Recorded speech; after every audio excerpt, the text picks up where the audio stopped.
বিসমিল্লাহির রহমানির রহিম আলহামদুলিল্লাহি রাব্বিল আলামিন ওয়াল আকিবাতু লিল মুত্তাকিন ওয়াস সালাতু ওয়াস সালামু আলা আশরাফিল আমবিয়াই ওয়াল মুরসালিন ওয়া আলা আলিহি ওয়া সাহবিহি আজমাইন আম্মা বা'দ। সম্মানিত বোনেরা এবং ভাইয়েরা, আজকে রমজানের দ্বিতীয় দিবস। এই দ্বিতীয় দিবসে আমরা আলোচনা করব রমজানের অন্যতম একটা ফিচার, সেটা হলো ধৈর্য ধারণ করা, সবর। রমাদানে আমরা সারাদিন না খেয়ে থাকি তিনটি জিনিস থেকে: পানাহার এবং বৈবাহিক যেই সম্পর্ক, চাহিদা মেটানো, সেগুলো থেকে আমরা রমজানের দিনে আমরা বিরত থাকি। এবং এই বিরত থাকা সারাদিন সকলের পক্ষে সমান অভিজ্ঞতা হয় না। সকালে হয়তো আপনি যখন সেহরি খেয়েছেন, তার উপরে ফজরের পর থেকে দুপুর পর্যন্ত হয়তো আপনার বডি খুব আপনার সাথে কোঅপারেট করে, কিন্তু তারপর থেকে আপনার বডি হয়তো খিদার জন্য, খাওয়ার জন্য, পানির জন্য ডিমান্ড করতে থাকে। কিন্তু আপনি তো রোজা রেখেছেন, ফলে বডির ডিমান্ড সত্ত্বেও আপনি বডিকে সেটা দেন না। এবং এই যে বডির ডিমান্ডের সাথে আপনি না দেয়া, এর জন্য দরকার কি? ধৈর্য ধারণ করা। এই ধৈর্য ধারণ করার যে জিনিস, রাসূলুল্লাহ সাল্লাল্লাহু আলাইহি সাল্লাম বলেছেন যে মুমিনের জন্য সব পর্যায়েই সুখের সময়, ভালো সময়। কারণ সে যখন ভালো কিছু হয়, সে শুকরগুজার হয়, সে কৃতজ্ঞতা প্রকাশ করে। আর মুসিবতের সময়, ডিফিকাল্টির সময় সে ধৈর্য ধারণ করে এবং সেটা তার জন্য কল্যাণময়। আর এই ক্ষুধা এবং এই তৃষ্ণা এবং বৈবাহিক সম্পর্কের যে চাহিদা, এগুলো থেকে শুধু ধৈর্য ধারণ করা নয়, তার পাশাপাশি রাসূলুল্লাহ সাল্লাল্লাহু আলাইহি সাল্লাম বলেছেন যে আমাদের প্রত্যেকটা অঙ্গ প্রত্যঙ্গ রোজা রাখার কথা। রাসূলুল্লাহ সাল্লাল্লাহু আলাইহি সাল্লাম বলেছেন যে ক্ষুধা, খাদ্য এবং পানীয় থেকে নিজেকে রমজানের দিনে বিরত রাখে, রোজা রাখে, কিন্তু খারাপ কথা, খারাপ ব্যবহার, খারাপ দেখা, খারাপ শোনা থেকে বিরত না রাখে, আল্লাহর তার রোজার কোনো দরকার নেই। আচ্ছা, এই যে খারাপ কাজ থেকে বেঁচে থাকা, আপনার মুখকে, জিহ্বাকে খারাপ কাজ থেকে কন্ট্রোল করা, জিহ্বাকে খাওয়া এবং পানীয় থেকে কন্ট্রোল করা হয়তো সহজ, কিন্তু খারাপ কথা থেকে কন্ট্রোল করা, এটার জন্য দরকার হলো ধৈর্য। আবার খারাপ জিনিস শোনা, তা থেকে, কারণ আপনি যেই সোসাইটিতে বসবাস করেন, এই সোসাইটিতে অনেক ধরনের খারাপ জিনিস হয়তো আপনি হয়তো শুনতে পারবেন, তখন সেখান থেকে শোনা থেকে কানকে বন্ধ করা, যে আমি শুনলাম না। লিসেনিং এবং হিয়ারিংয়ের মধ্যে পার্থক্য আছে, যে আপনি হয়তো কানের মধ্যে সেটা বাজলো, কিন্তু আপনি সেটা আপনার মস্তিষ্কে, আপনার চিন্তা চেতনায় ঢুকতে দিলেন না। এই জন্য অনেক বড় ধৈর্য ধারণ করার দরকার। কেউ আপনার সাথে রাগ করলো রমজানে, তিনি রাসূল সাল্লাল্লাহু আলাইহি সাল্লাম বলেছেন, কেউ যদি আপনার সাথে রাগ করে, আপনি বলবেন ইন্নী সাইমুন, আমি রোজা রাখছি, আমি রোজাদার। তার মানে হচ্ছে আপনি কারো খারাপ কথার প্রেক্ষিতে আপনি খারাপ জবাব দিবেন না, আপনি ধৈর্য ধারণ করবেন। এটাও রোজার শিক্ষা। আর যিনি এই ধৈর্য ধারণ করতে পারবে, তার জন্য অনেকগুলো পুরস্কার আছে। নাম্বার 1 পুরস্কার হচ্ছে ইন্নাল্লাহা মা'আস সাবিরিন। আল্লাহ বলেছেন undoubtedly Allah is with those who are patient. So আপনি যখন ধৈর্য ধারণ করবেন, তখন শয়তান আপনার থেকে দূরে সরে যাবে, কারণ আল্লাহ আপনার সাথে আছে। অনেক সময় আমরা বলি যে he is wrong, I was wronged, so আমি ধৈর্য ধারণ কেন করব?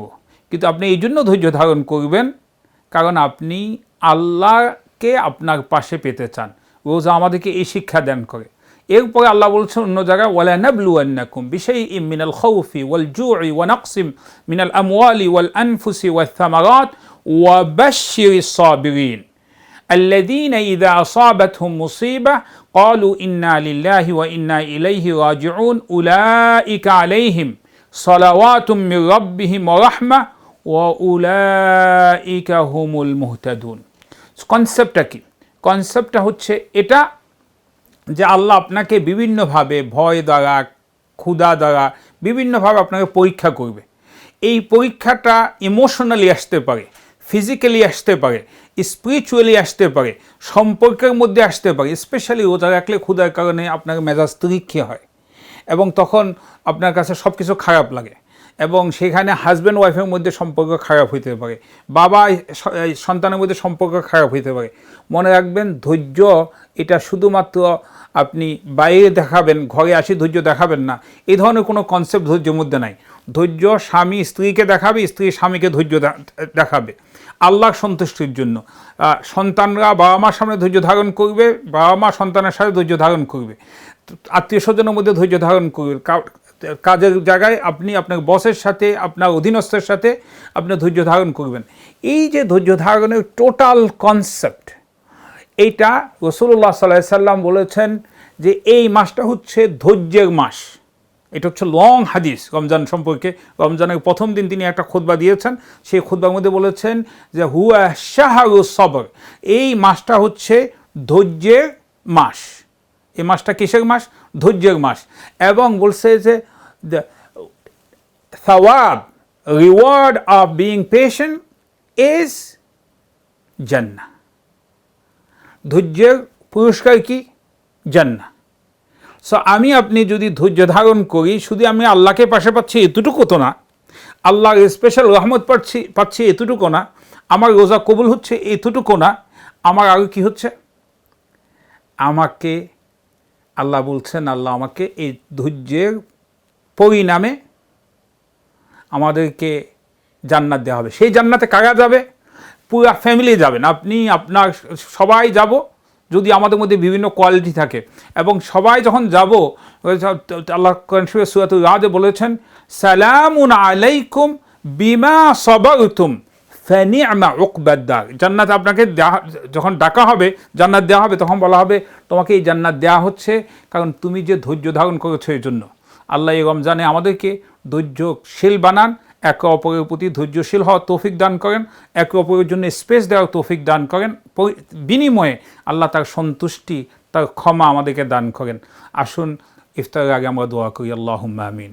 রব্বানা যালামনা আনফুসানা وإن لم تغفر لنا وترحمنا لنكونن من الخاسرين ربنا فاغفر لنا ذنوبنا وكفر عنا سيئاتنا وتوفنا مع الأبرار اللهم اشفنا واشف مرضانا ومرضى المسلمين اللهم تقبل صلاتنا وصيامنا وقيامنا وركوعنا وسجودنا ومن جميع أعمال الصالحات يا رب العالمين اللهم وفقنا لما تحب وترضى من القول والفعل والعمل والنية إنك على كل شيء قدير اللهم لا تدع لنا ذنبا إلا غفرته ولا هما إلا فرجته ولا دينا إلا قضيته ولا مريضا إلا شفيته ولا حاجة من حوائج الدنيا والآخرة إلا قضيتها يا أرحم الراحمين ربنا آتنا في الدنيا حسنة وفي الآخرة حسنة وقنا عذاب النار واغفر للمؤمنين والمؤمنات والمسلمين والمسلمات الأحياء منهم والأموات إنك سميع قريب مجيب الدعوات يا رب العالمين ربنا تقبل منا إنك أنت السميع العليم وتب علينا يا مولانا إنك أنت التواب الرحيم وصل اللهم على سيدنا محمد وعلى آله وصحبه وسلم تسليما كثيرا برحمتك يا أرحم